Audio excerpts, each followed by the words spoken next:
पवन सिंह और खेसारी लाल यादव की x heroine यानी कि आकांक्षा दुबे ने किया है सुसाइड। और ऐसे में सुसाइड करने के बाद भोजपुरी को लगा है काफी बड़ा झटका। लेकिन आज आपसे एक खबर बता दें कि सुसाइड से पहले यानी कि कल रात को आकांक्षा दुबे ने अपने इंस्टाग्राम पे एक वीडियो शेयर किया था, जिस वीडियो में काफी ज्यादा खुश नजर आ रही थी आकांक्षा दुबे। जी हाँ, जैसा कि आप सभी आकांक्षा दुबे की सारी वीडियो को देख सकते हैं। और ऐसे में इस वीडियो को देखने के बाद ऐसा कुछ भी नहीं लग रहा है कि आकांक्षा दुबे कोई भी बात को लेकर डिप्रेशन में है।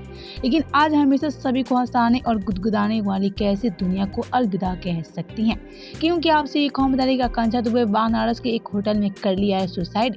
और इसमें सुसाइड करने के बाद भोजपुरी को काफी बड़ा झटका लगा है। आपसे ये खबर बता दें, किसी को यकीन नहीं हो रहा है कि आकांक्षा दुबे कैसे सुसाइड कर सकती है, क्योंकि कल तक काफी ज्यादा खुश थी आकांक्षा दुबे और ऐसे में सभी के साथ काफी ज्यादा मस्ती भी कर रही थी। लेकिन आज आपसे एक खबर बता दें कि आज दुनिया को अलविदा कह गई आकांक्षा दुबे। और ऐसे में आकांक्षा दुबे के जाने से भोजपुरी को काफी बड़ा झटका लगा और ऐसे में भोजपुरी इंडस्ट्री वाले काफी ज्यादा परेशान हो गए हैं।